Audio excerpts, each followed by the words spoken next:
as what I have learned, globalization is a really complicated and multifaceted phenomenon, revealing its complex nature and its impact on various aspects of the world, from free trade and technology to political benefits and social movements.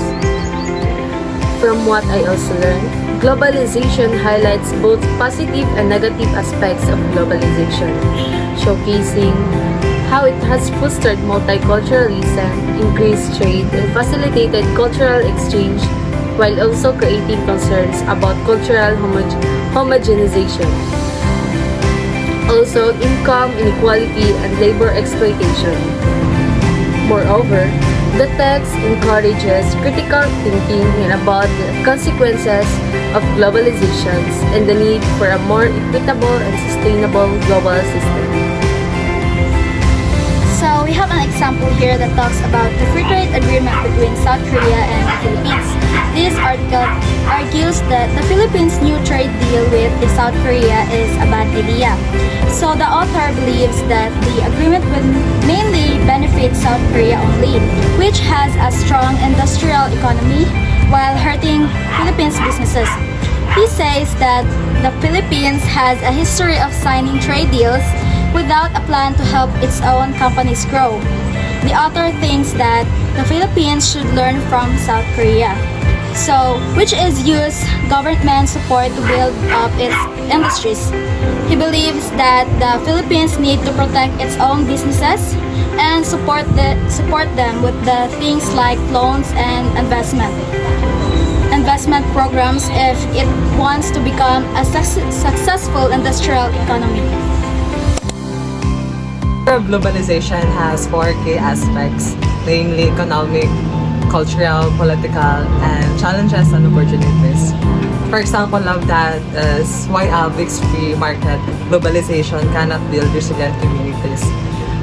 This article critiques that Philippines post-Typhoon Yolanda recovery efforts, arguing that the government's reliance on the corporate-driven Build Back Better model within the ALBIC framework has failed vulnerable communities.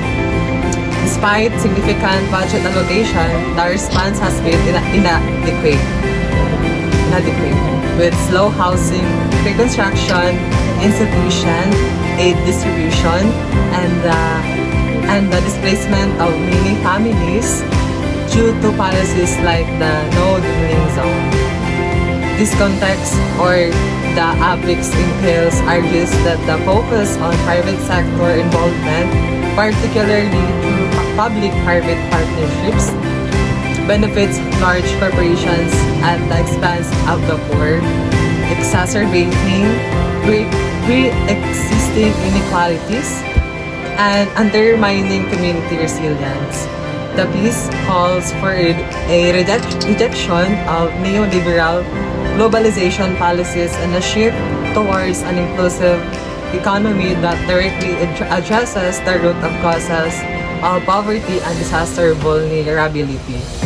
So, for example of that is the examples of inadequate housing, slow infrastructure repair, and continued land disputes highlight the failure of the current approach. What I have, learning between the word of region is it a way to address the rich and the poor as to what they also refer as the first world and third world. In the Philippines is like a giant puzzle made up of 7 different pieces, calling regions. Each region has its own unique culture and foods. In Luzon, you will find busy cities, tall mountains, and beautiful beaches. Visayas is famous for its amazing beaches and colorful underwater dive. Mindanao is full of exciting jungles, mountains, and interesting animals. I love exploring each region and learning about their different traditions, language, and delicious foods. While there are challenges like difference in how rich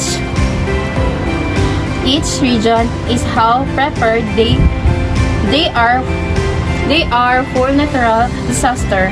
We're all connected as Filipinos, sharing a spirit of hoping and lessons. The often overlooked part of the globalization is the free exchange of ideas. Even though the global sharing of information has produced immense benefit of humanity and fueled modern abundance. Through millennia, the spread of new ideas throughout the world, not just technology, but also philosophy, religion, democracy, and freedom. As I go deeper to my topic, which is the word of ideas, here are some Philippine articles that can relate to the particular ideas. The Marcos Jr. administration held the Philippine Economic Briefing for an 800-strong audience aiming to portray the economy as government's official stand. The economic team, including finance, planning, budget, and transport officials, attended the briefing. The president's fifth economic czar was also present, but the use of the authority remains unclear. The program featured representatives from the IMF, Global Monopoly and Capital, and Filipino oligarchs.